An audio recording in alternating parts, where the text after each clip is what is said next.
Hello everybody, how are you? Hope you are doing well. It's been a little bit since I've done a LoreGrave stream, but I realized I really like it, so I want to get back into it. And if anybody here is wondering how Talons in Twilight is doing, it's doing well. Only thing is that it takes time to develop things, and I said so in my first stream after the release of Talons, that if it really does come to the development not being fast enough for the story that I want to tell, then I will go back to QBAMs, but I regardless will still continue to work with the Talons in Twilight developers to make sure that the mod is released. What's good? Talons in Twilight is good, and I actually am really satisfied with the really rough timeline that I put together for In the Name of the Tsar. But before that, I didn't realize that there was a, or I think I did realize, I just forgot. There's a, In the Name of the Tsar Redux that exists. So, we'll take a look at that quickly. Excuse me, just finishing something up here. So this was what, they had 2 start dates? No. Okay, so interesting. I've like barely looked at this. I took a picture of it and I put it on my on whatchamacallit, for things, whatever it is, to consider what was going on. I put it on the Photoshop document. And this is what they have. They have Zelto Russia, which I am interested in, but I'm like, why? How did they take this? How did Japan have this? Why does Russia have Port Arthur again? It's a little odd. This Straits Commission thing, we're going to want to keep this. Let's just get into the game and see what happens. This is 1.15. Austrians have okay, interesting. So this is 1913. It's in 1.15. Now look at this. That's cool. They have 2 leader spots. They have a focus tree. Consolidate the Eastern Coalition, contest British dominance. Interesting. Because they won World War One. Well, I don't see how they would get Port Arthur if they won World War One if Japan was in the Entente, right?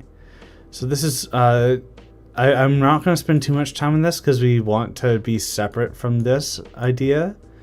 I've heard really bad things about some of the people who worked on this, not the whole team, obviously, and you can separate the art from the artist, but. I just want to take a look at everything so that we can understand what's going on here. They have interesting a far right path. They have a republic. They have Marxism. That makes sense. Pretty straightforward. I don't know how much of this is like taken from the original and what's new. What are the divergences of the model? I will cover that soon. But well, actually, before I do, one thing I will do is I'm going to link the OG In the Name of the Tsar's timeline in the chat. So this is something that I looked at to understand what they were doing. This is the original, though. I don't know what things that actually it's on their webpage, and we'll look at it, their Steam page, and we'll look at it in the Photoshop document because I copied it there. But things that they definitely took from the original is that they had a peace deal where the Kingdom of Prussia still exists. Hanover was still allowed to was forced to exist by the British. France controlled the Rhine and Baden, and then Bavaria and Swabia were just chilling out. But then Bavaria fell to a socialist republic, started fighting with France, and then this became a new buffer state or something like that. And then they just kind of let it sit like this for a long time, which is like, okay, I suppose. The interesting thing about In the Name of the Tsar is that they had Spain continuing to control Guantanamo, but like, I don't get why that was a point of divergence and that wouldn't have changed anything. In this Redux, they just scrapped that, and now they have Guantanamo. Hi, PZ38TA. Interesting name. I see in the Redux they have the Kingdom of Italy getting all of Dalmatia. That's interesting. That also still restricts Serbia from the ocean. This is a World War II. We're not doing... I need a little distance from a Cold War right now. I'm running Cold War all the time. Oh, this is cool. So this is like a French suppression of a Syrian revolution in their mandate. This is... I don't know what this is. Lore Sad? Hey. Oh, hey, John. No, this is a 1.15 mod. So this is like really outdated. I don't know what DLC this would have come with, but it's been outdated for a little bit. That's okay. Sometimes I can be lore sad. Basmachi Emirate. What? Why did it? Huh? I thought they controlled this. What? Whatever. But I just thought I'd mention this because it does exist. I think the Discord server is relatively dead, and so is the development. But I wanted to highlight this because we're going to be talking about what I would do if I was to run this mod. So I want to go into the Photoshop document now. And I'm going to make you guys see the Photoshop document. And it's really cool to have John Parker here. 1.15 is goddamn room. Yeah, that makes sense. So this is the timeline that the Redux posted here. So the main point of divergence in the original is that the Brusilov offensive really did well, and then it causes an Austrian-Hungarian capitulation within, what is this, 3 months or 2 months? Or 3 months. That's insane. And then the German Empire capitulates. Wait. Brusilov offensive 4/6/1916, 5/10. So I don't know if that's a month or whatever, but there you go. You'll figure it out. Then 1917 German Empire capitulates. So that's 2 years earlier than our history. So it's less destructive. Brussels Conference. I don't know what that is. I think that's like the peace conference. German Revolution's establishment of the Southern Commune. Yeah, so it was the Southern Commune, and then France intervened and then made this buffer state. I think that's pretty much the same. Ottoman Empire's dissolved. That's really late. I guess it's because they still existed here and then they were replaced by Turkey. Okay. Wall Street crash. That's the Great Depression. Japan's territorial expansion. I don't really get that when Japan didn't have much of anything. Establishment of the Berlin Pact.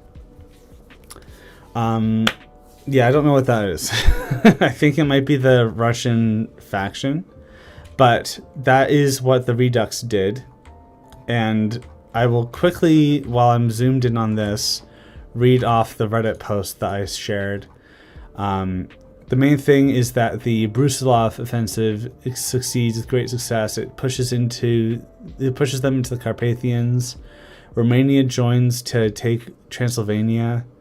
They reach the Carpathians, and Austria is on the verge of collapse. Russian troops in the south reach the Bulgarian north border and assist the Romanian invasion. And then basically Austria, they just like immediately back out because they got occupied and their Slavic territories here are starting to rebel. Right?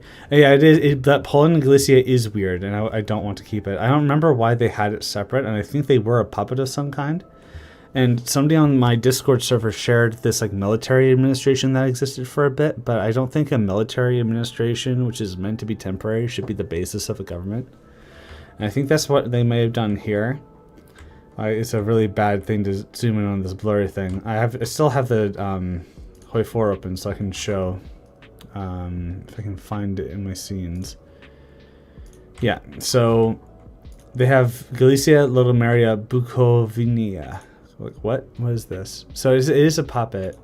And if they did get into the Caucasus, it makes sense for them to take Bukovina because it's like Ruthenian, like closely related to Russian Slavic. So they would take this instead of giving it to Czechoslovakia. But even then, like, why would Czechoslovakia exist? I don't really get that. Hungarian People's Republic also existing is a little weird when they're surrounded by all these guys. It's just like a very flat plains. There's no like industrial basis to resist such a invasion from all these people. But then again, maybe it was the Great Depression. Nobody cares. Why is Trabzon Russian? Because that was actually one of Russia's war aims.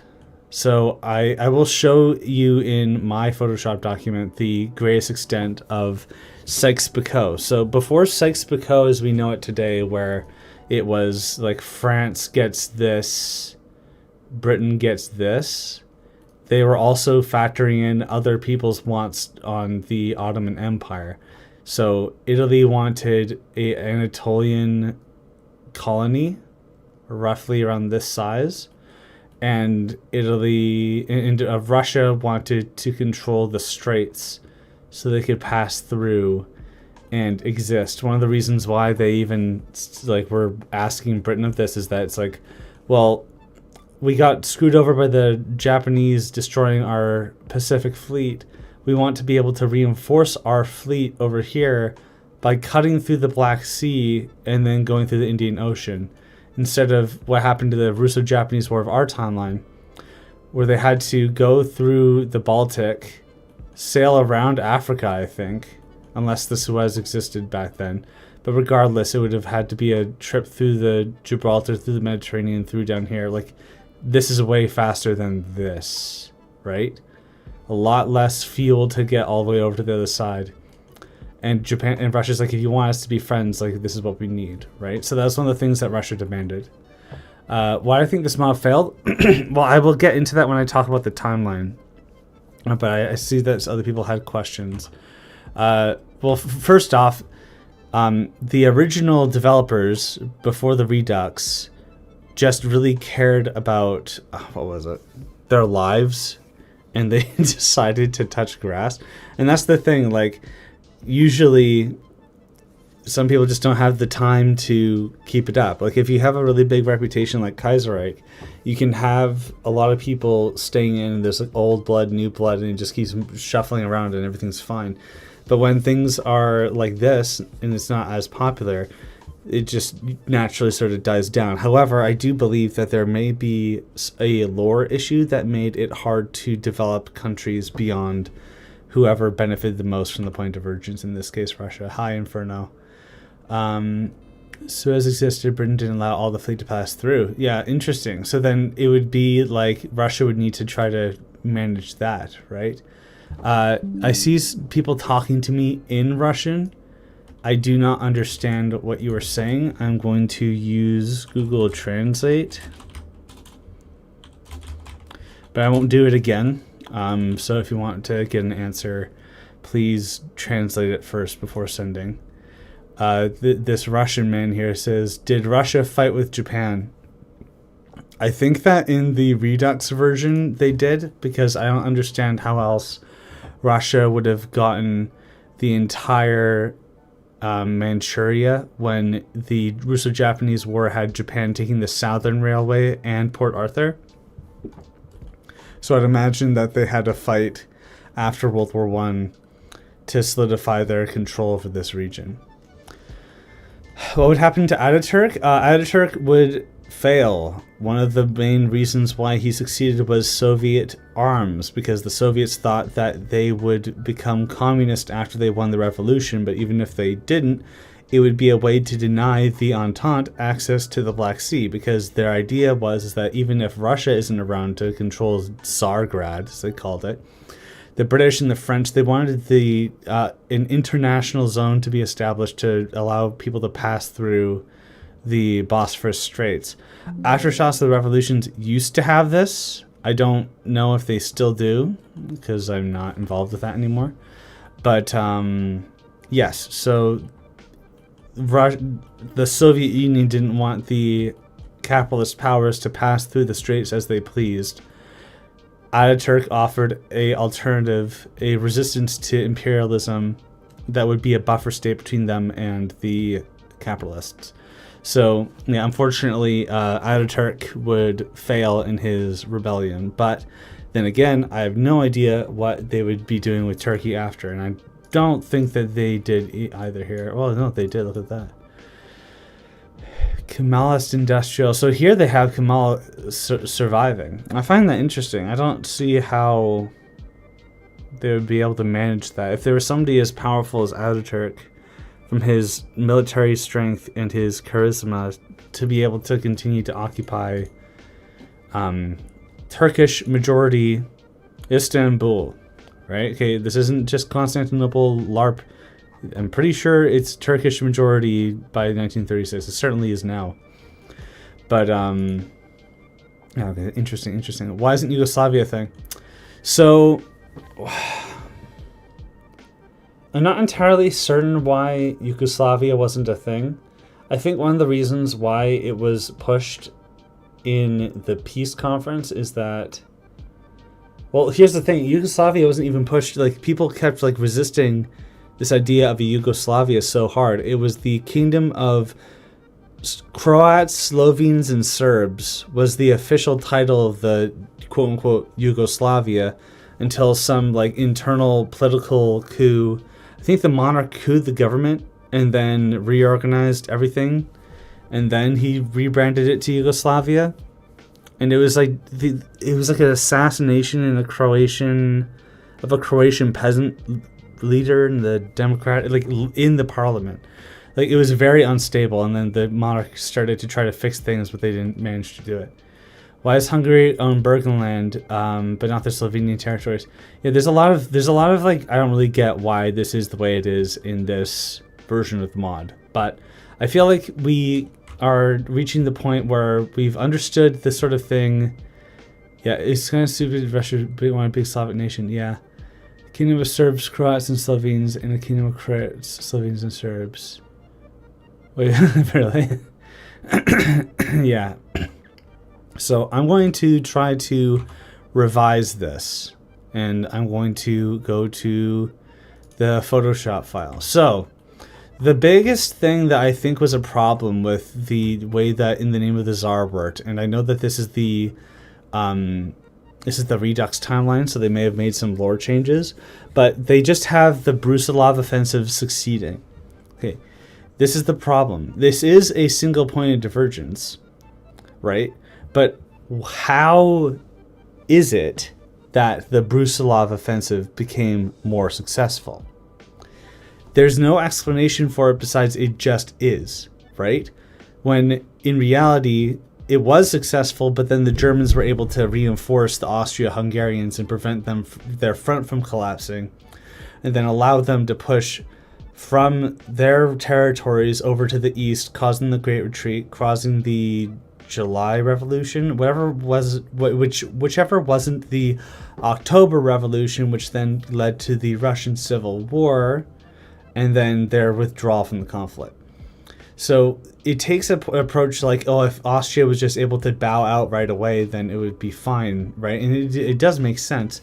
But then, I don't know, this whole thing where they have a Prussia exist here, and then buffer states existing, like just huge swaths of territory carved out of Germany, it doesn't really make sense. And because of that, it's hard to develop nations outside of Russia, right? And then even Turkey, I admit, I don't even know what to do with Turkey, because if you see what they actually tried to get out of Turkey in World War I, that's like insane, right?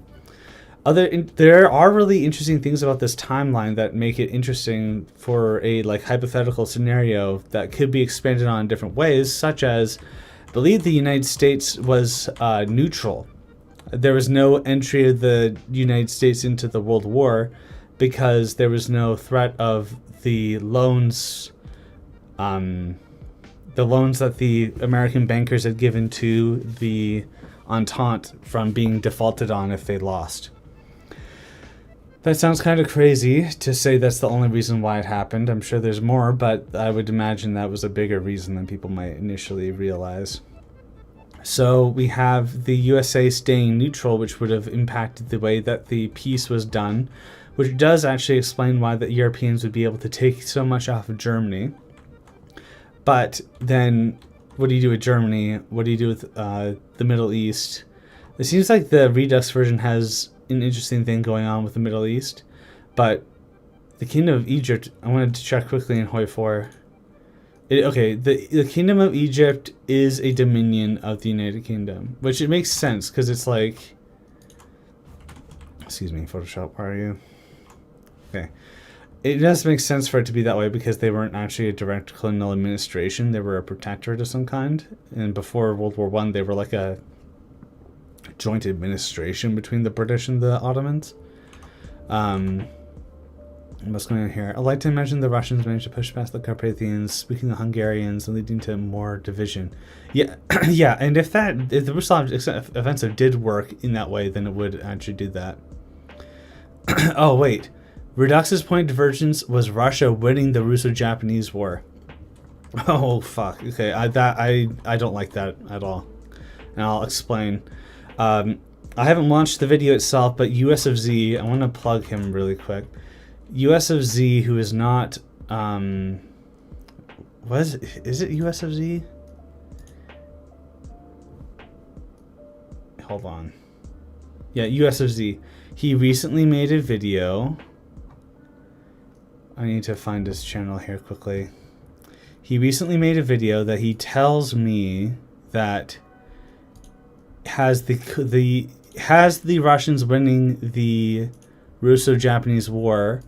However, he explains, from what I understand, he explains why that would not be necessarily a good thing for Russia in the grand scheme of things. So if you want to see his video, and I haven't seen it myself, so I don't know how good it is, but I know that he's good and I like him, you can check out his video here.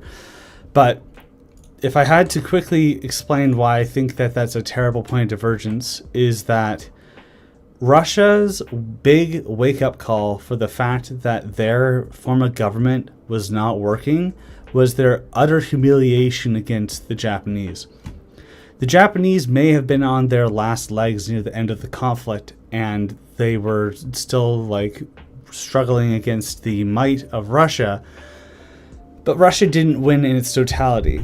They lost territory. They lost influence over China because of Japan's modernization. So because of Japan's ability to actually hold their own against the invincible Russian army, the Russian army and the Russian political elite were like, oh God, Jesus, we can't do this. And they started to reform. They started a modernization campaign. Germany even was like, if they finish this modernization campaign, we'll be eclipsed by then. This is terrible. And it may even fuel German high command's decision-making to fight against Russia in the First World War. And I'm not a historian, so don't quote me on that.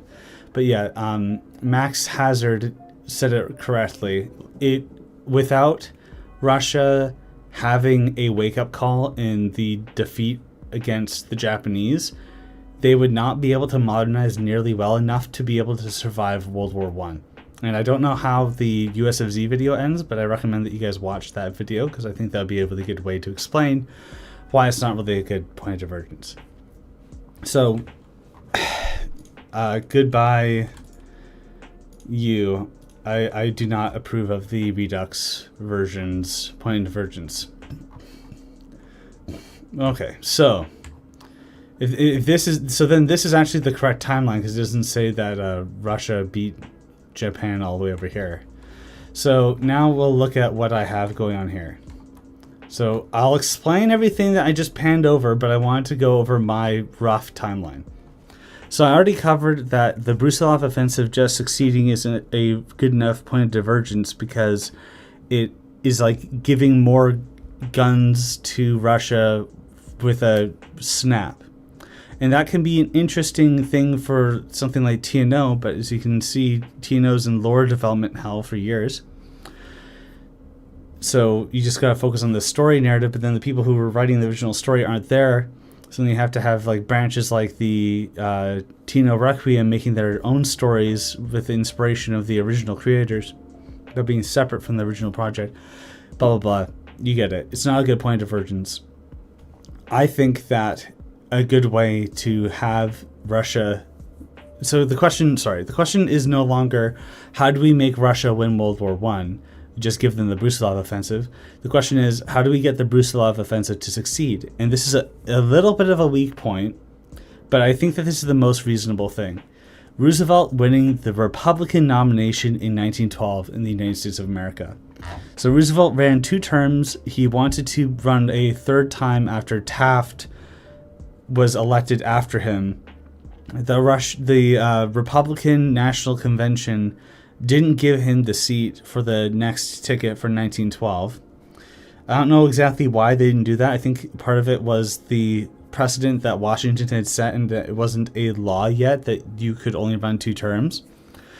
So Roosevelt's like, screw this. I want to make my own party, the Progressive Party. Then it split the vote between the Republicans and the Progressive, which led to Woodrow Wilson coming into power. Woodrow Wilson initially was anti-war. He wanted to have nothing to do with it during his term. So for several years, American involvement was completely minimal, maybe just trade and loans.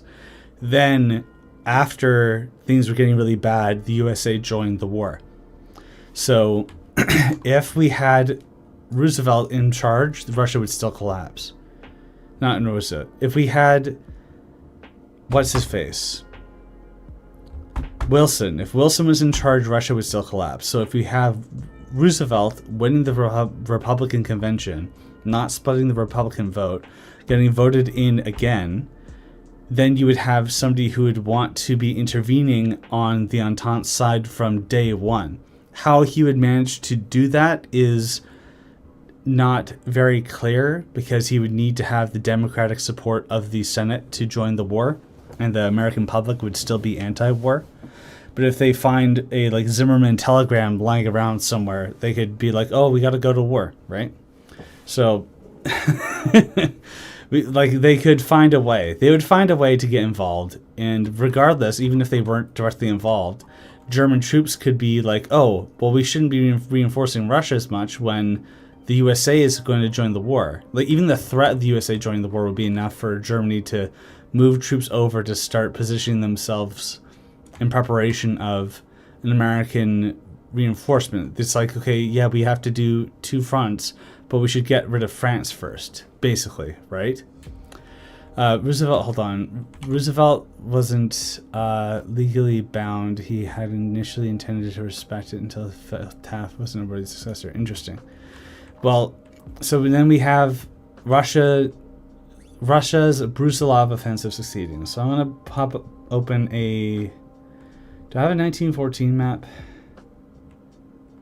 I do. It's just here. And there's errors with it because of something I did.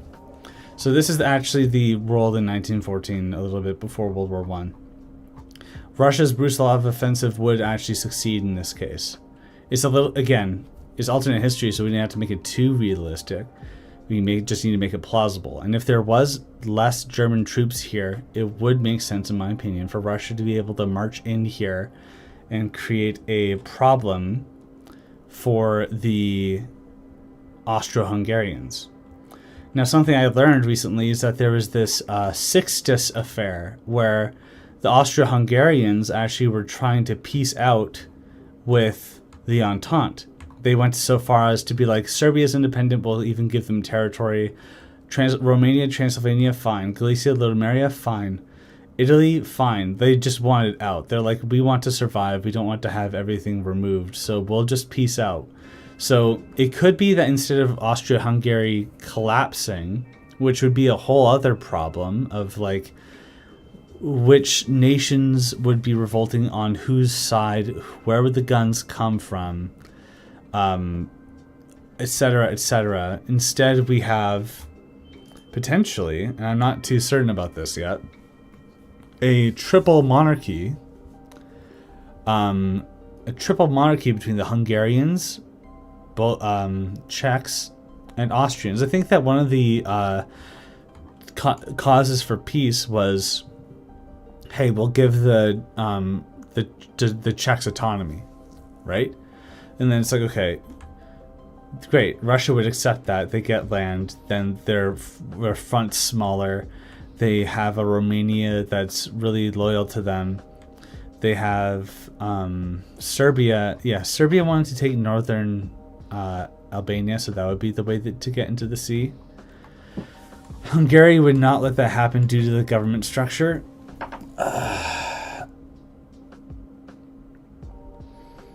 So then Hungary revolts with a Austria that switched sides, and then just like 1848 gets suppressed by the Russians. Maybe in order for them to get involved, Russia demands Carpathia here.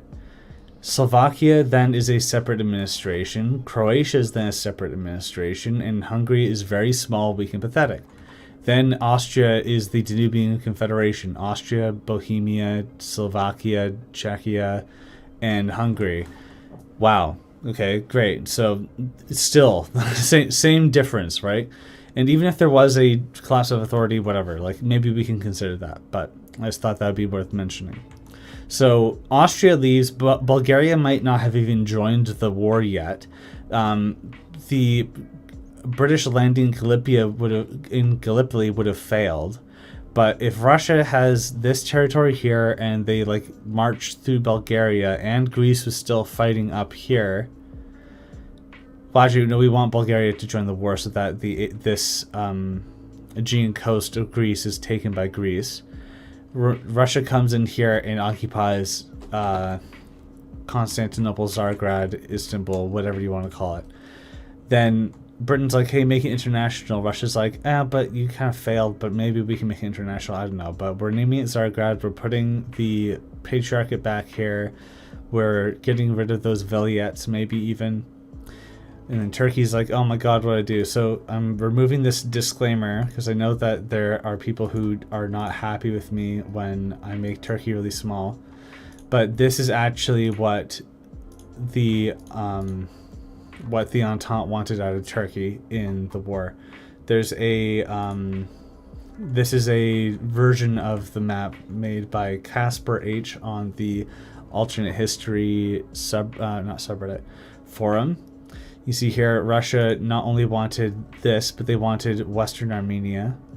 I don't know why France wanted these territories. That's ridiculous. They wanted the coastline due to the Crusader stuff.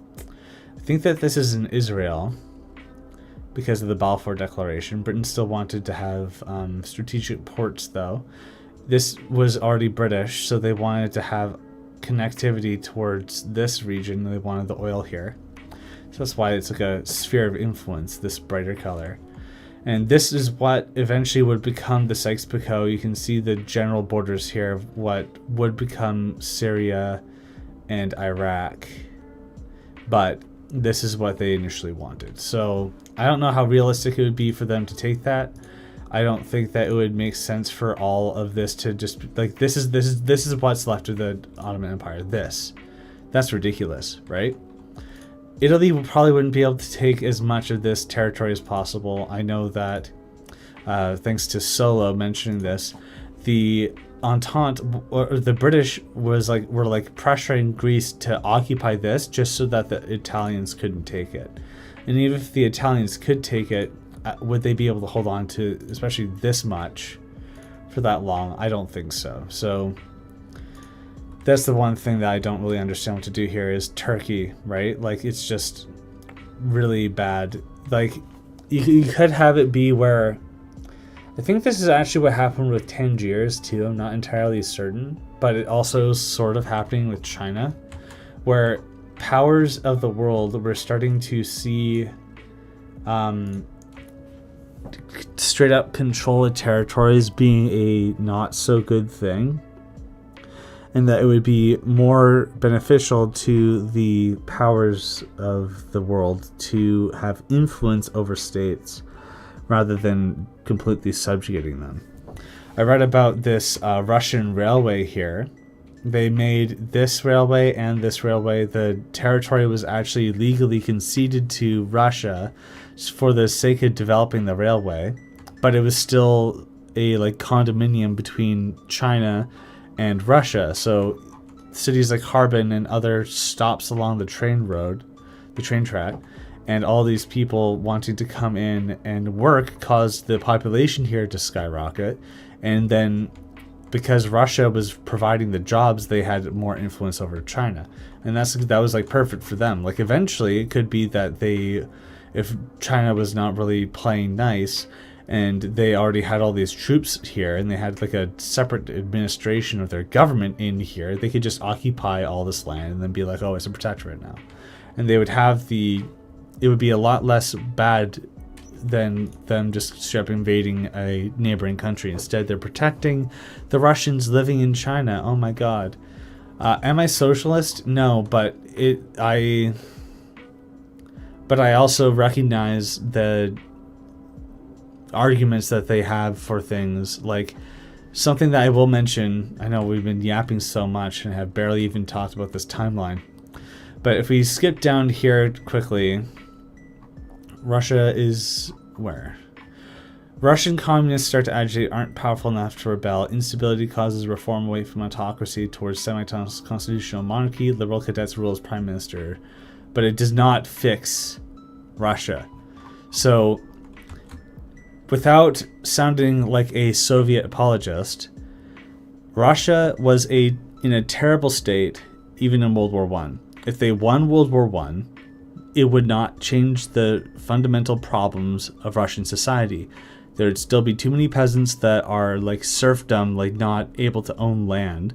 There would be industrialization, but it would be controlled by autocrats that wouldn't want there to be too much power given to other people, etc., etc.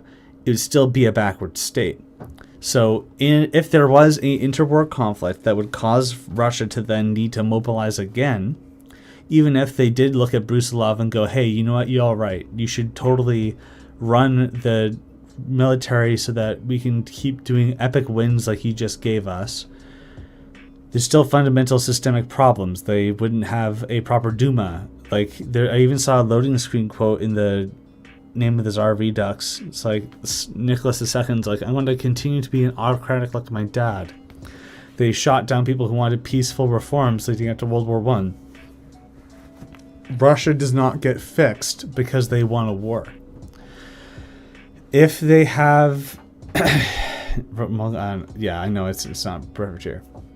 What I'm trying to get at is Russia would still be a backward state even if they had forced reforms that would try to make things better, but it wouldn't be good enough. So, and the Soviet Union, because they got rid of all the people that were blocking them from doing things that they knew were successful, like making big industries, they were able to get industrialized pretty fast. Let alone all the other BS that they did and all the problems that their methods caused and the fact that they had to fight violently to get the position of power that they had. All that aside, it's still a fact that the Soviets industrialized Russia, and that shouldn't be something that's controversial to say. Why not make the sinking of Lusitania the reason? Because that might be too late. I'm pretty sure that might be too late for what we need it to be. 1915. Oh, maybe that would be enough. Okay, well then, yeah, we'll make it the Lusitania sinking. I'm gonna put that down after Lusitania. I'll double check to see if that's actually a good timeline, but I will consider that. So thank you. Hold on. What if Roosevelt became Trump and then joined the war without congressional approval? I mean, maybe it would make things interesting. Yes, biologist. I am open to ideas for the timeline. This is why I like doing streams, that I can talk to people about it. Why is Finland free? That's a mistake. They should not be free. I just need to get the proper borders for it, just in case there was some Civil War shenanigans. So this will be a Finland. Great Duchy of Finland. Oh, great. My, because my game crashed, my thing crashed earlier, I can't, pull up a good color for Finland. So I'll just do this. That might be a good color. Algar Petros is a Syrian national fought for the Russian side before the Civil War. Could lead to the potential creation of a Russian-Assyrian protectorate in northern Iraq. That is interesting, and I will consider that. Thank you for bringing that to my attention. Okay, so really rough, obviously, but Finland would be in the Russian sphere. So we'll go like that. Let's go to the timeline. So Roosevelt brings the USA to war immediately because of Lusitania. Germany deploys more troops to the west. Bulgaria joins the Central Powers. The Brusilov offensive is far more effective, which occupies Galicia, Lodomeria. Romania joins the Entente to take Transylvania. Success affair causes Austria to peace out early. Whoever's really abdicates to bless Karl, unless Karl was already leading, then I don't know for sure. Bohemian, Hungarian triple monarchy in the interwar, or if Hungary goes no way, Jose, and then they revolt, then it's a early Danubian federation with all the minorities of Hungary that aren't Transylvania to be brought into this Austrian state. Yeah, could still fall to a civil war, yeah, and that's what I mean. It could potentially still fall to a civil war. Russia and Eastern Entente manages to take Istanbul. Russia governs it as Tsargrad. So that could be something that's like actually it's international, but then there's a conflict in the interwar that causes Russia and Britain to be enemies again, which is very likely. Then they just take it over and call it Tsargrad. Not too sure about that yet. Ottomans eventually surrender. First version of Sykes-Picot as pictured in this. Initial version of Sykes-Picot. And obviously with caveats like Smyrna, Ottomans controlling more Anatolian territory, so on and so forth. Germany alone facing 6 great powers: Russia, France, Britain, United States, Japan, Italy, maybe even 7 if you consider if they go to war with Austria-Hungary, they have to surrender. Notably, it's not a Versailles Treaty because it ended way earlier. So then France, so that it would look like this. France concedes Alsace-Lorraine, all their colonies conceded. War reparations to all sides, demilitarized French borders like the Rhineland and Baden, and slight concessions to Russia and their Poland viceroyalty. So that's something I haven't covered yet. Here, this would be a like viceroyalty of Poland. I think that this makes the most sense. Indy, shout out to Indy for Twilight Struggle. If he's, I don't know if he's even involved in that project anymore. There's some internal problems with that I'm not going to get into. Here, there was a leader like the Russian army who said that he wanted to make a Polish viceroyalty. It would be kind of like the Finnish Grand Duchy, where it's still a like Tsar territory, but they have autonomy. I think that they would do the same thing here, and it could be that they take Poznan. I don't know if they would take the Polish corridor here, or if they would even be able to take any or all of northern Silesia, but they would at least take Poznan potentially.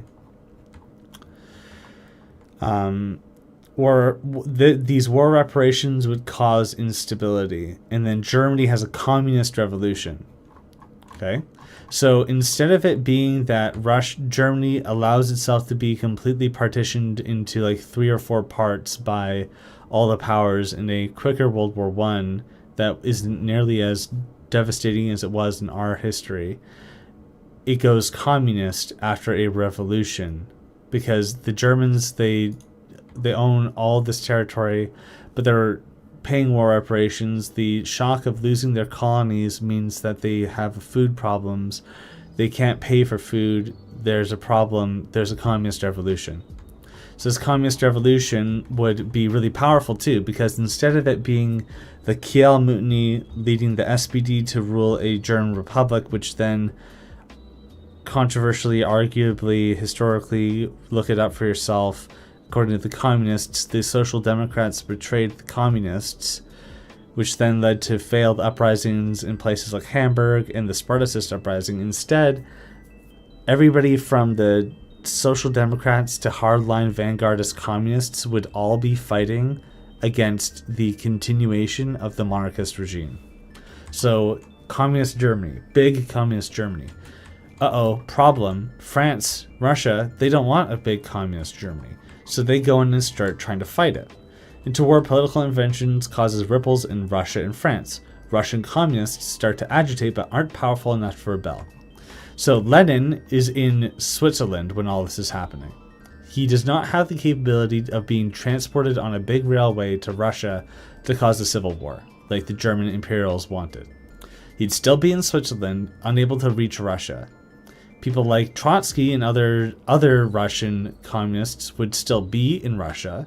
They wouldn't have the brilliance of calling their minority of the socialist movement the majority and calling everyone else the minority. So instead, people who are quote-unquote Mensheviks, minority, the socialists like even Kerensky, would be agitating in Russia. There'd be some people who would be doing terrorist attacks, other people who would be doing political demonstrations, and it's like, if we don't... and then also, too, Russia sends in its army. They can't just do a one-trick wonder. Germany actually has an industry, and workers' councils making arms to supply it. So they're having trouble against communist Germany. Not only that, but there could be some people who are like, wait, you know what? I don't want to be living in a czarist regime without any political representation. Maybe I shouldn't be worshipping all these people who only have a birthright and that's it. Actually, I agree with you. I want to be your friend. So the more Russia tries to suppress this, the worse it's going to be for them. And this isn't a timeline where the communist world revolution starts in Germany, leads to Russia, leads to like a World War II with everybody fighting communists. No, this is a czarist Russia continues to exist timeline. So we go here, the Russian communists agitate but aren't powerful enough to rebel. This is also because Lenin wouldn't be organizing the communists into nearly as powerful of a force.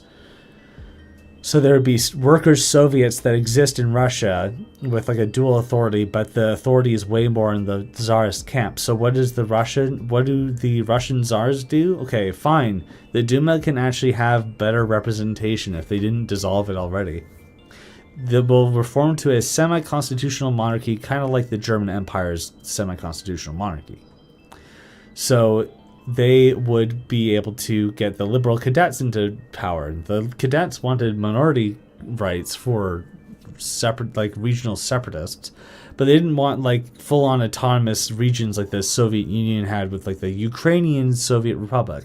No, it would just be like the Russians, the Ukrainians that live in Russia, they can speak their language, but they're still Russian. That was the cadet position. They believed in things like right to unionize and freedom of speech, all that stuff. So that it helps address the problems that the Soviets would be pressing for in Russia. But because the Soviets don't have the political organization and charisma of people like Lenin to cause a revolution, there's no revolution. So the instability... Oh, hi, thank you for the $2. The KPD was not originally vanguardist. Yes, that is correct. They weren't. And we will cover how... I'm open to feedback about how Germany manages to operate in this timeline with that in mind. Right? Anyway, the liberal cadets are in power, but they don't fix anything. They can't fix anything to a large majority. There's a need for land reform, but Russia would need to pay the landlords for their land. And then what does that do? Okay, so there's a huge governmental spending to give land reform. That could work, but how long would it take for them to do that? It's a slow process. Russia industrializes more, maybe not more. Maybe they're like around the level of the Soviet Union due to their factors of like winning the war, getting war reparations, getting international investors from like the USA potentially, especially after liberals start coming into power. They like move in, they're like, hey, let's make some money over here. Great. They'd get industrialization, but there would still be fundamental issues, there'd still be great instability. and so on and so forth. So Germany would last as a communist state, but with less territory. So this is a very rough version of what I was thinking that we could do with Germany.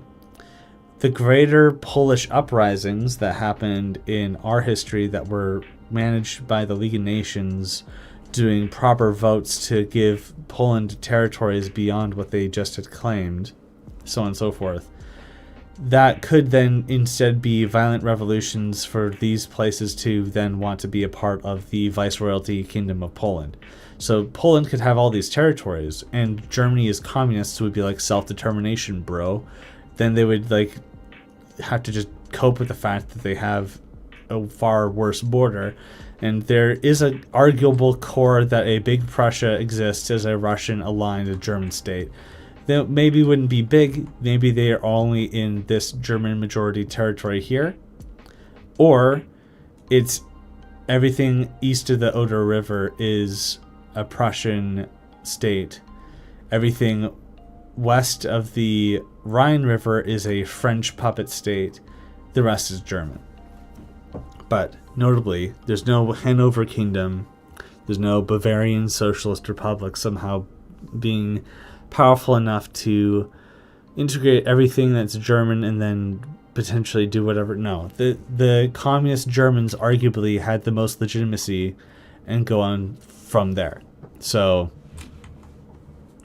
that's my biggest takeaway from this, is that Germany would be communist, not just Bavaria. It would be Germany being communist and be the main force of communism and whatever in the world in this timeline. So this then causes even more problems. No German free trade, and the fact that France and Russia went partial mobilization to try to suppress the revolution causes them to have a global economy problem. What's going on? America was just brought into a war with Roosevelt, caused a huge political disaster in Europe, huge economic disaster. Why did we let this guy come in for a third term anyway? This is BS. I don't want to be a part of this anymore. Huge swing of people going from the Republican Party to the Democratic Party, which is strictly isolationist, right? So they just go like, you know what, I'm out. There's no Dawes Plan loans to try to stabilize Germany if Germany's communist. There may be some private investors in the USA investing into other nations, but like tariffs are brought up to protect American industry and economy. They don't want to be involved in anything that's going on in the world. Way more isolationist than our history. This causes a Great Depression. Russia would survive this Great Depression politically because they have regional representation, democracy, thanks to the reforms they did in the interwar. But then now what, right? The Soviets that were protesting and then got their way, they still won the hearts of the people. The liberal cadets weren't enough to reform the land peacefully. Now what? So these are my paths ideas for Russia. So liberalism would be imposed by an autocratic Russian Napoleon sort of thing, where there's some prominent liberal who was pro-monarchy who would be able to, with authority, get Russia to become a modernized state, kind of like, well, I guess a better way, not Napoleon, would be who is that amazing Peter the Great, kind of like a Peter the Great but a prime minister. Then there could be a Republican coup to a more fluid Russia. Republican coup because Germany, being communist, being modernized, fighting a non-modernized, politically unstable Russia leads to a large amount of occupation, with a coup mirroring what exactly happened in our World War I. So there's a historical precedent of Republicans taking over Russia to then try to fight back. So that could be the Kerensky path. Or there's an autocratic pushback potentially from the liberals, like, hey, stop reforming so much, grr, I want to take over. And then it could be like a Kornilov coup or something, where the military who's loyal to the Tsar wants to go full imperial again, but that could be a civil war. and then that would be the way that you would play as the Soviets. Or if you want to play as the autocrats, you need to suppress the Soviets violently instead of them being semi-pacified due to the fact that they have representation in government. So those are my Russia paths. I think that makes sense for the way that Russia works. I think that having a communist Germany is way better than having it be divided. Having a communist Germany be an actual threat to Russia would be a big deal. There are a couple things that I don't have solidified. There are some questions that are being asked in chat right now that I haven't been able to answer. One of the things is, okay, how much territories does Serbia get? Is this really going to be acceptable for Serbia not going all the way into Croatia? If it isn't a triple monarchy and it's a Danubian federation, would this Austria even last? Especially when there's a communist Germany right there, and they could just like Anschluss or want Anschluss with Austria. What does Italy think about these people still existing? Who would they be supporting? I think that the Danubian Federation here is the most likely to have a civil war of some kind to cause a 1936 political instability, geopolitical shift, which then could lead to things happening in World War II. Or it even is the catalyst for World War II somehow. Hold on. Cadets did not support minorities. Cadets wanted people to be able to speak their own language in their own regions, though, right? Like, they didn't want them to have autonomous governmental structures, but they didn't want Russification to continue being a problem for the stability of the state. Is that a more accurate way to say it? I want to start reading chat more, so I know I went on a big thing here. Serbia might intervene in Austria, definitely would, and the whole other rabbit hole, yes. Then if they take over Croatia, then they could form Yugoslavia. Italy doesn't want Serbia to form Yugoslavia. Notably, Montenegro is independent from Serbia. Why? Hold on. Serbia here is anti-Italy owning this territory, and the Montenegrins are like really closely intertwined with Italy. I'm pretty sure the Queen of Italy was a Montenegrin princess. So Italy would be wanting to have no big Yugoslavia. Maybe they even start to try to be friends with Bulgaria.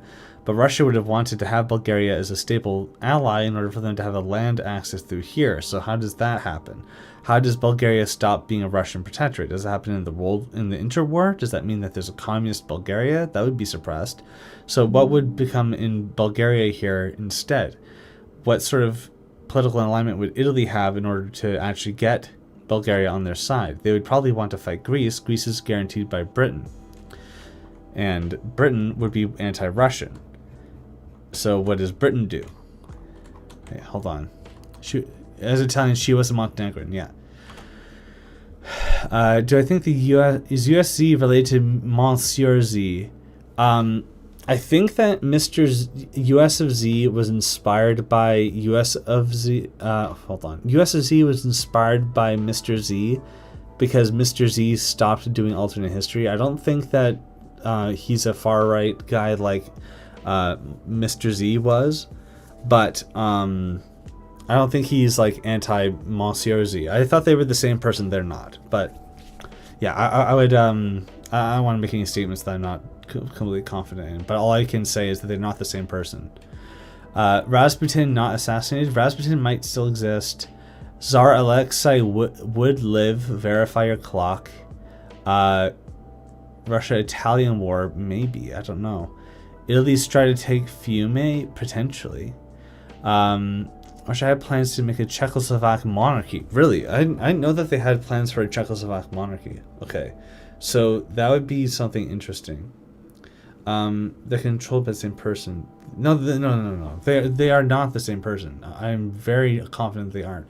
I think that the US of Z channel used to be Monsieur Z's second channel, but then he gave it to the guy who's currently running US of Z. And I think that he really needs to rebrand because that's like, it's very confusing to everybody. Would fascism even exist in this world at all? So that's something that I wanted to consider. If Italy didn't have as much of a mutilated victory narrative, would they even go fascist?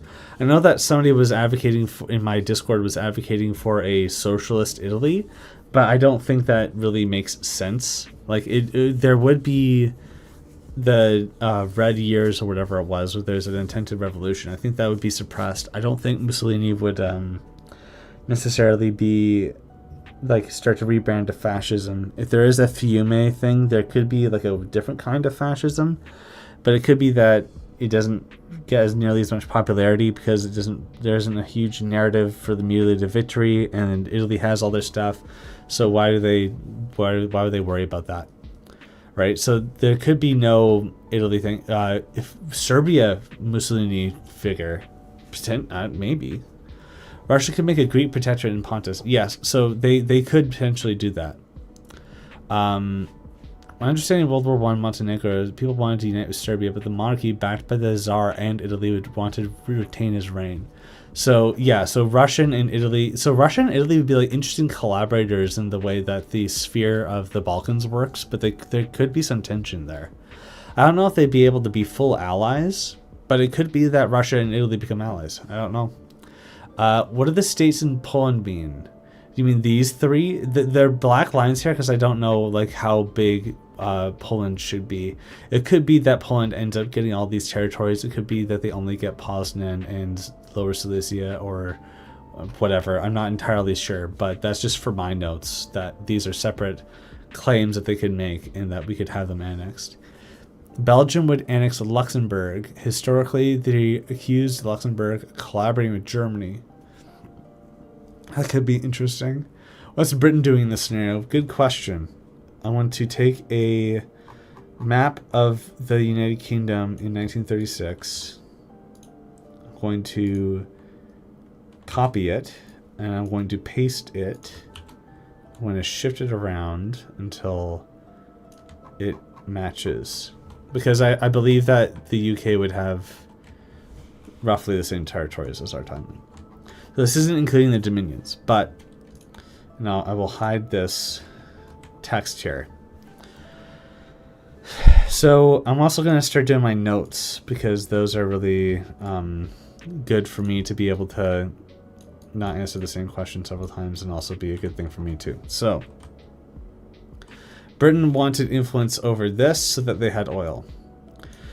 There was some sort of agreement, and I'm not entirely sure, that the Russians had with the British to figure out a sphere of influence in Iran. It could be like, we have influence in the south, you have influence in the north. Britain wanted this for the yummy oil that they wanted so much of. If they had a land connection through a railway or whatever through here, because they have influence in the south and they have influence here, they can have a large interconnected empire that goes all over the place. Yay, fun time. But, oh no, interwar. Russia ends up being not as big of a friend, and they're back to the second great game. Russia now controls the Straits. We sent all those guys to die in Gallipoli for nothing. Grr, I don't like Russia anymore. They are going to be Russia's biggest antagonist. I think that's just the most reasonable geopolitical and interesting gameplay thing that you have. And an idea that I had in order to facilitate this, again, going into 1936, clicking Japan, clicking out, bringing Japan all the way up to in the name of the Tsar. Japan and Britain would be allies against Russia. So, if the USA went full isolationist, there would be no reason for the USA to force the British to stop being allies with Japan. So the alliance that caused Japan to join the Entente in the World War would not break. So there would still be a containment of Britain and Japan working together, trying to stop Russian influence from getting all over the place. How would the Red Scare change? It would be a way different because Germany and it being like more democratic. Because I want to encourage people to donate money to me. I was going to say something else, but it's the more cynical thing. Sareth commented with a super chat earlier saying that the KBD was not initially vanguardist, and this is true. Even I'm sure that Rosa Luxemburg would be a part of the KPD, and she had a fascination with democracy. So, and if the SPD were also leading, or not leading, but like in collaboration with the KPD, you would actually have a relatively democratic communist Germany. Now, would Lenin really be a fan of this? No, he would move probably from Switzerland to Germany and then start being an advocate for a vanguardist approach. And then because of the whole democratic debate, whatever, there would be a vanguardist faction of Germans that would exist here. It wouldn't be led by Lenin. Lenin would still die. But then again, Lenin could live longer if he didn't get so many shots done to him, caused lead poisoning, caused mental deficiency, whatever. He could last longer, influence Germany longer, but it wouldn't be that he would be the leader of Germany and then therefore not be the same as the Soviet Union. So yes, I think that Germany would be communist, but it would still be democratic. You could even say it's Spartacist, which is like a democratic form of communism. And how would that affect the Red Scare? I think that it would impact the USA more, because if communism is seen as more of a democratic thing, then there could be more communists there. I don't think it would lead to a communist USA or even like a faction in a civil war. If anything, that would be more likely for France, given the fact that there is the United Front, or the Popular Front, of communists and Soviets. But then again, the United Front policy was made by Stalin to try to increase Soviet influence in other countries where there was more liberal-minded social democrats. So maybe there wouldn't be a United Front policy. Maybe it could impact the factions in the Spanish Civil War. I'm not entirely sure, but there should be a very notable thing where, because of the way that Germany is the leader of the communist revolution, it impacts the development of socialism, just in the way that in Kaiserreich, syndicalism is a lot different than communism because of the French and British influence. And if I could just quickly talk about how, in my opinion, this approach to alternate history, where you go back until you have a single point of divergence that cascades outwards, allows for the world to be developed far more and allow for people to develop the entire world for a Hearts of Iron 4 mod way better than having one nation be the protagonist and get a bunch of things. And then it's like, well, now what do you do with it? Okay, what's going on here? So, misnomer, Luxembourg still advocated for an alliance with the Bolsheviks and advocated for a revolutionary authoritarianism when necessary. Yeah, and I'm certain that they would. She's still a communist at heart, right? She's not like a social democrat. Infantilizes and overwrites that Luxembourg actually saw it. Yeah, and I'll make sure that I represent that properly in the video that I hopefully make about this. Is that it wouldn't just be wholesome socialist A, socialist B democracy. It would be far different. And because she actually has that understanding of what it takes to do a revolution, then that also gives a reason why she should succeed. There's also no organization of Freikorps yet, so there's just so many reasons why communist Germany would actually exist, being large. Oh yay, this policy of talking about people who super chat has gotten me another thing, so thank you very much. Deep fried butteronas. Cool video. I'd like to point out that the Spartacists wanted a dictatorship of the proletariat. I know that because I'm writing a paper on it.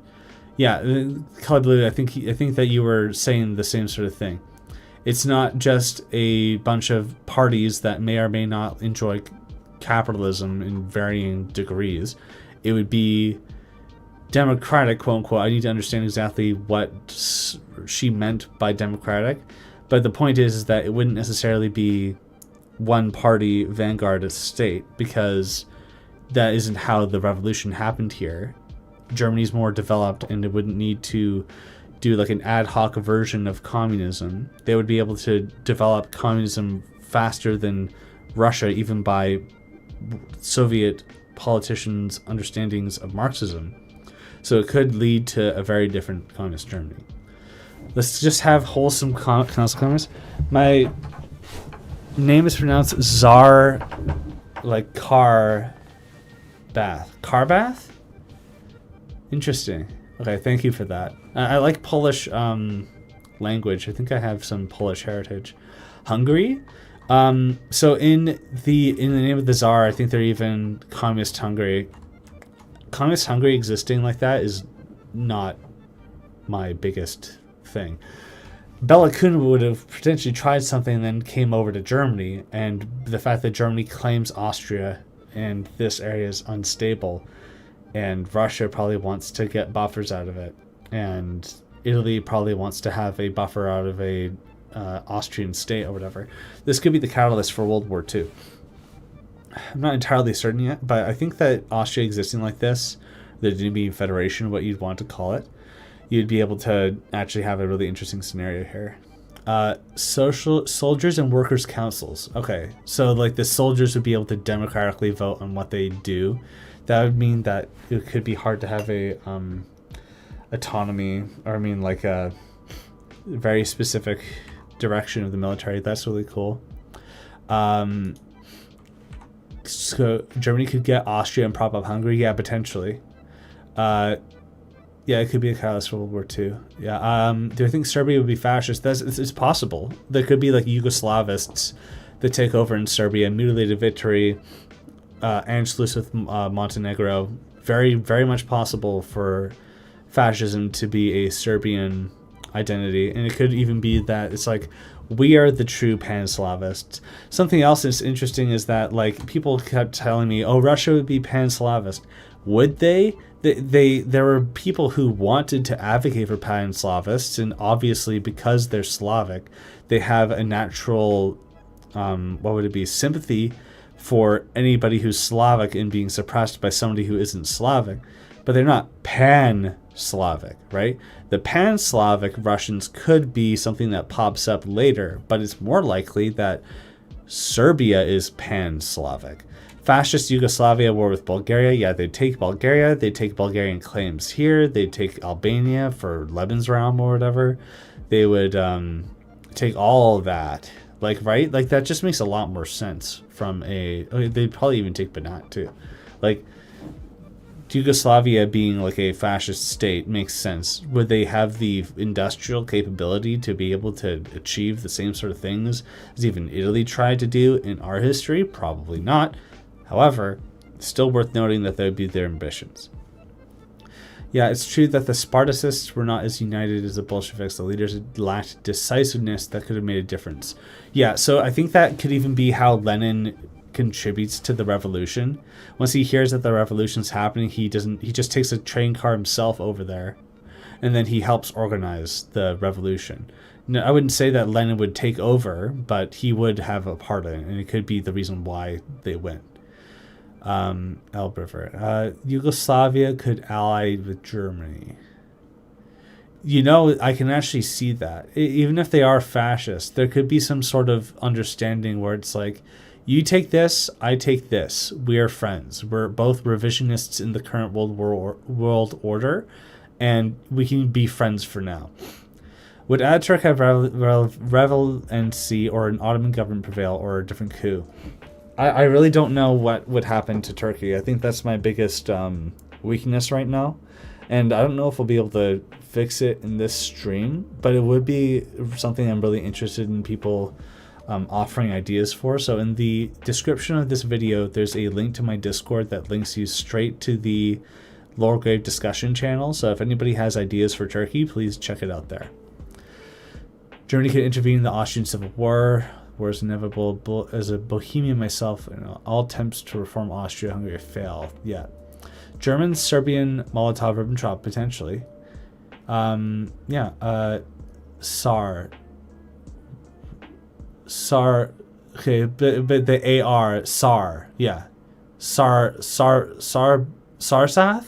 Is that it then? Sarsath? Ultranationalists and whatnot. Yeah. Austria would go into a civil war. I think that makes the most sense. Even if you fragment it as much as possible, there would still be a civil war. There's just too many people who would want something out of them for them to last that long. Sarsath. Got it. Okay. I think that Britain wanting to have Austria-Hungary exist, and then also their like democratic, like, hey, we have dominions and we're a monarchy too. Their ideological similarities could mean that they're allies, which then means that Britain could be involved in the war as if anybody immediately threatens Austria-Hungary. It's kind of like a really silly buffer state between all the countries, so I kind of like it. Like, I want to keep it. Ding, ding, ding, yay! Is this the Tsar we do things in the name of? Yes. Turkey would have issues with literally their neighbors, separatist nationalists. Turkey is interesting. Yeah, it could be like pan-Turkic. It could be a pan-Turkic Ottoman or Turkey. Pan-Turkic Turkey. Like, what is it? Turan. Like a Turanist Turkey. And then they just go east. Could be interesting to have Serbia be like, look, we'll take this, you take that, whatever. You don't care about this. We'll do a population transfer. I don't know. Just go that way. It's like, great, awesome. All these populations here can settle all of our Lebensraum in the east. Awesome. So then we have a Turkey going east. And that means that Turkey would be really anti-Russian. Serbia could even be anti-Russian. So Germany's anti-Russian. Britain's anti-Russian. Italy might not be anti-Russian. They could actually collaborate. France could be actually collaborating with Russia, especially if there's like British-French tensions. France would want Germany to be neutralized. They could actually be collaborators. Japan is anti-Russia. Britain and Japan would want to work together against Russia. So there's a lot of conflict that could happen here, which is why it's such an interesting premise. It's why it did so well as a Hearts of Iron 4 mod. It's why people remember it so fondly. I just think that this approach is better, and I hope that you guys agree. I think that you do. Something I thought would be interesting too is a little Fjordreich nod. Holstein being Danish. This is actually something that the Russians wanted to give Denmark. I think that they didn't really understand what the hell was going on there. All they saw was that Denmark used to have it, now they don't, and they give it back to them. It also helps deny the Kiel Canal, and then it also isolates the Baltic more. Russia could be allies of Denmark. They could have Baltic supremacy, be pressuring Sweden. Maybe Sweden even has its own communist revolution or something. There's a lot of things that we could do here with this scenario that I'm really excited about. So Turkey's still up for debate. People, if you want to have talks about what Turkey would do, we can talk about it more on the Discord. USA. I want USA to remain isolationist, but something that I thought of is like, if they're isolationist to the point where they don't intervene in the British having an alliance with the Japanese because of their Pacific holdings, they still would be anti-Japan because Japan would want Pacific holdings. And if they are still allies with the British, the USA could end up being anti-British, which means that the USA could eventually end up being on the Russians' side in this conflict, which is like really crazy to consider, but it's still possible, right? So instead of the USA being triggered into World War II to join the allies like Britain and France, it's kind of like Stresa, where Japan bombs Pearl Harbor, the USA invades Canada and North America and works with Russia to take out Japan and so on and so forth. The US and Imperial Russia did have decent relations. Yeah, exactly. So that's why I think that there could be a US-Russian alliance in this alternate timeline. So I think I have most of everything solidified now. One thing I do want to talk more about is what would be happening in Spain. I know it's like a meme to always have a Spanish civil war in these alternate timelines. It could still make sense to have that. I'm sure there's some interesting point of divergence that would cause the Spanish Civil War to happen a little differently. Could just be that the Republicans are more communist. I don't know for sure. And if there was a communist Spain and Germany in France, they're all freaking out. It makes sense to me to have that, I think. Russia's more of a problem for Japan. The land northern plan probably overrides the naval southern plan. That's true. So it could even be that Japan doesn't bomb Pearl Harbor. But then if they go for the northern plan, okay, they wouldn't need the southern plan if they're having trade from Britain. That's true. So they're having trade from Britain, and they are collaborating with Britain against Russia. Well, then what sort of guaranteed resources does the Japanese Empire have to fuel its navy? So they would still want places like the Philippines, though, right? You can see how the Dutch being here, the British being here, they have all these resources here that Japan gets only if they're friends with Britain. I don't know. Like, the northern plan would still take priority, and it would benefit the army, but what does the navy get when they need things like rubber, right? Because I think that the navy had jurisdiction over the air force. I think. I should look into the Orjuna for Serbia's regime. It could be an analogy to Mussolini. Thank you for that. I will put that up. I'll consider that. I will look that up, I mean. Orjuna.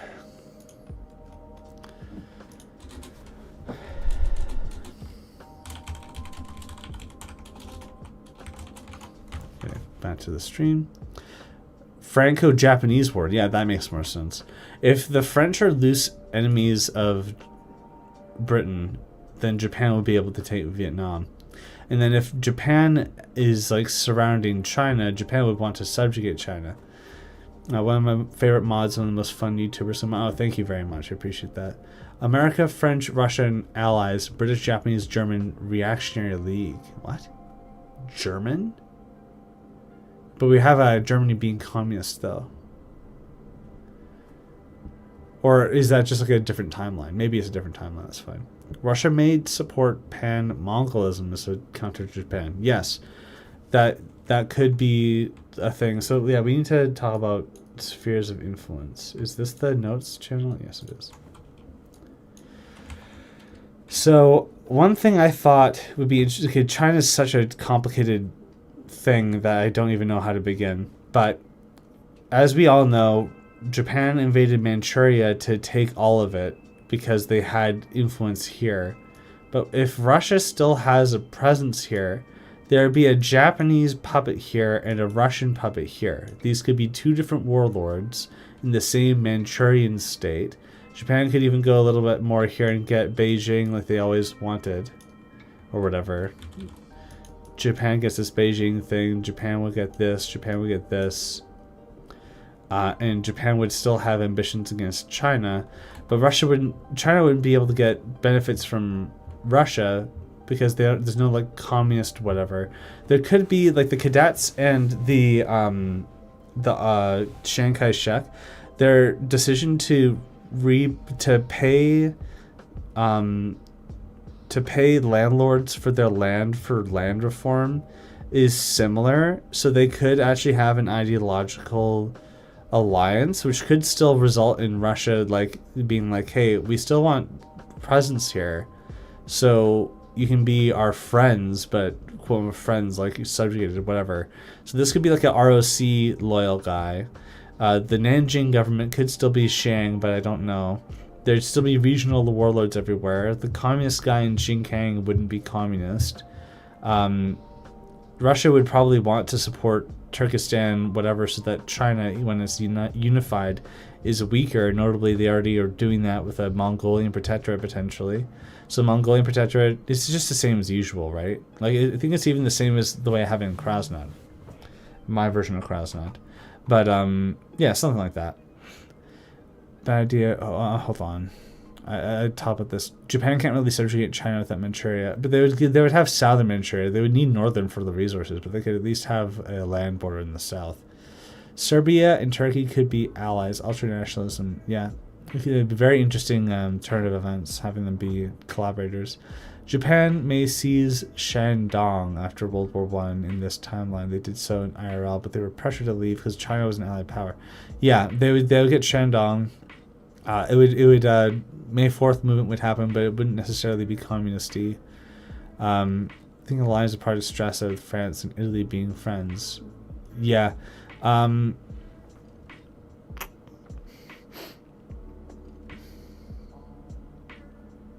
Italy's a little bit of a wild card here. I don't really know exactly what they would do.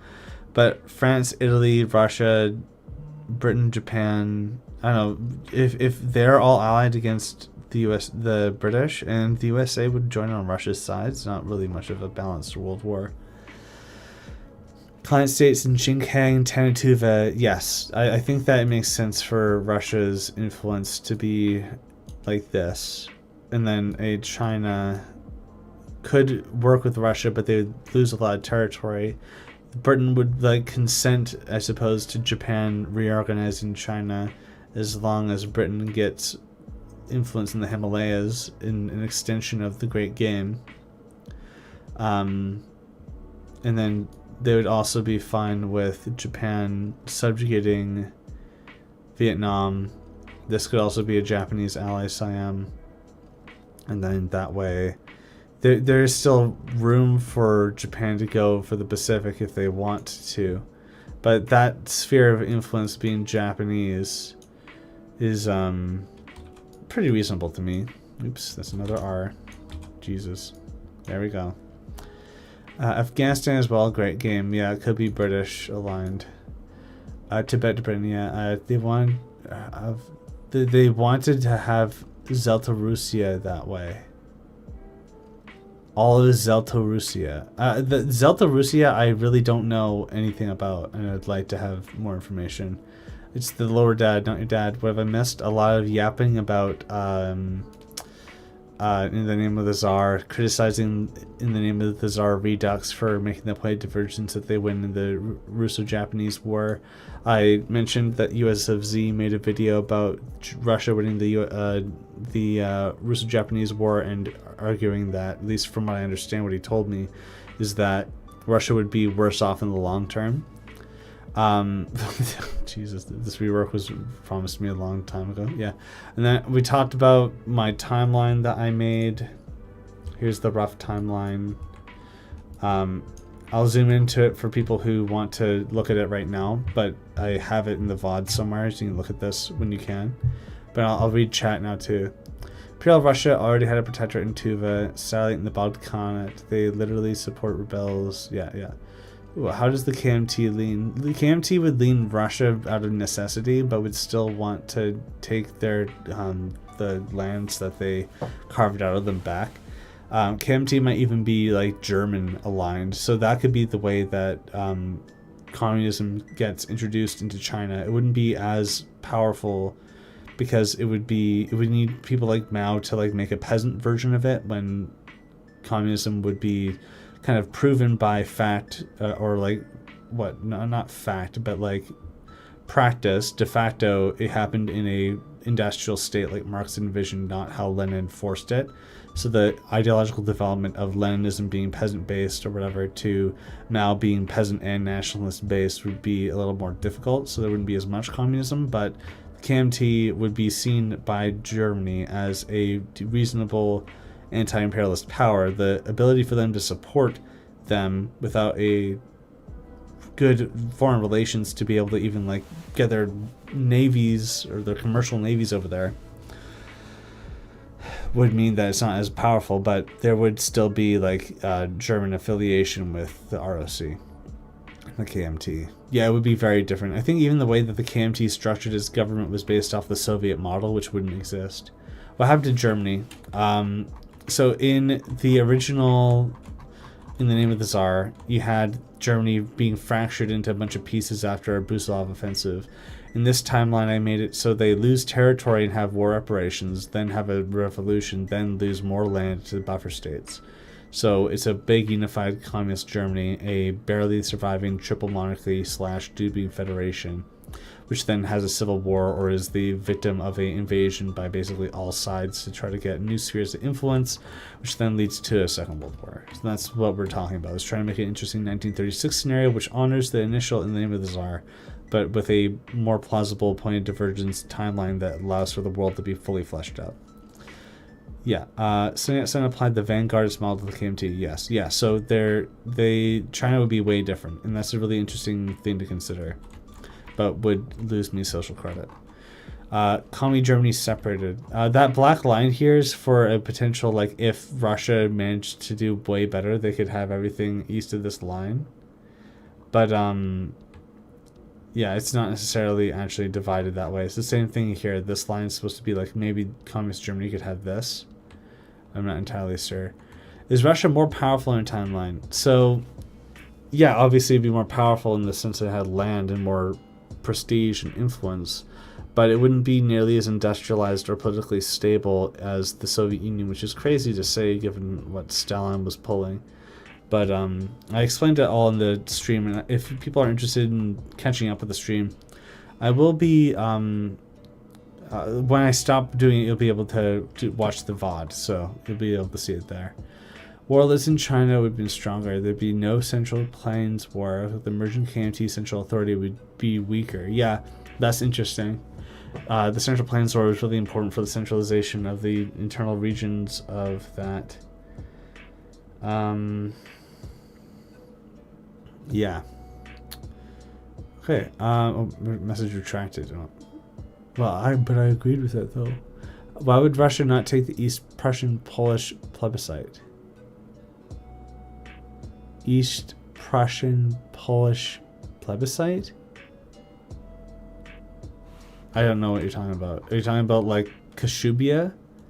Well, it's because they're lucky that they even got all that territory, right?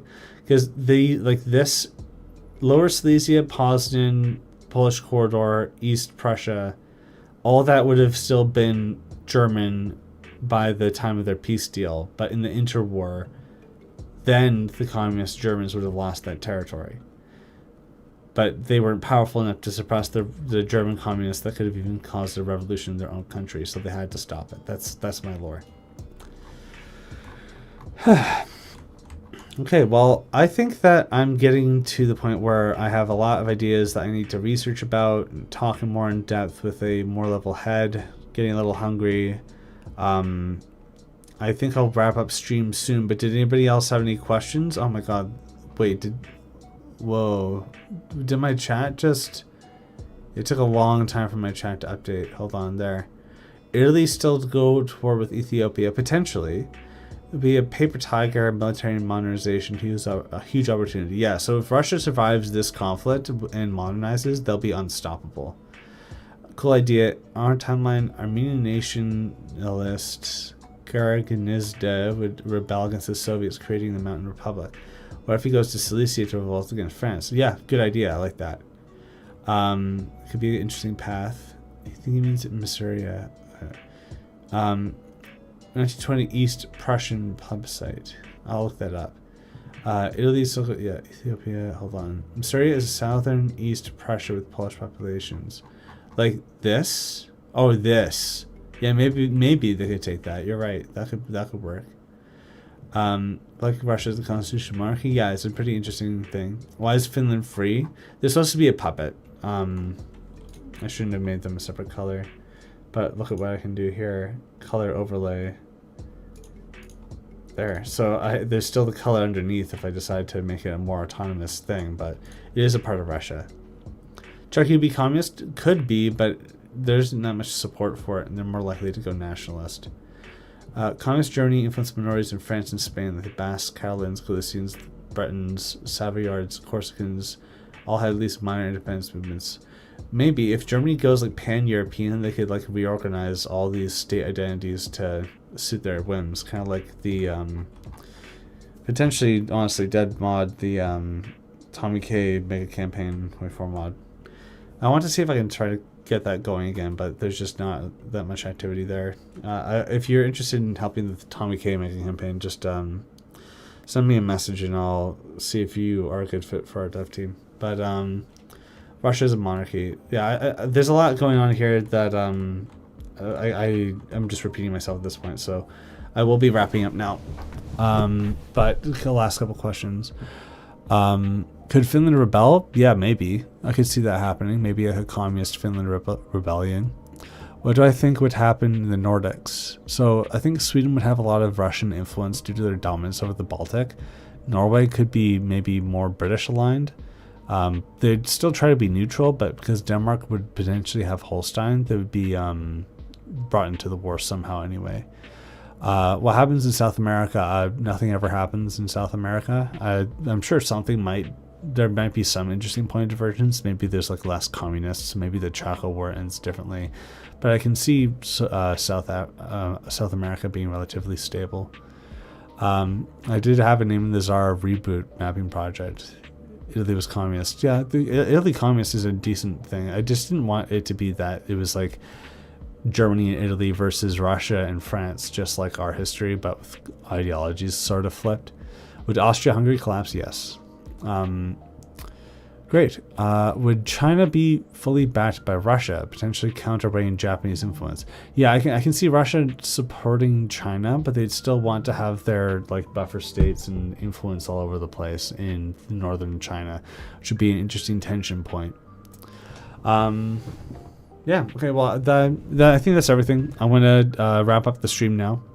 Thank you everybody for watching the stream. A really awesome time having super chats is really flattering and awesome to have happen. I'm glad people are engaged with this, and I hope that I can make something worth watching. Van Dude Gantz, as soon as I stop the stream, you'll be able to go back on the VOD and see things for yourself. Actually, you can already do that, but Marcus in Brazil, yeah, maybe. But anyway, thank you very much, everyone. I gotta go. Goodbye.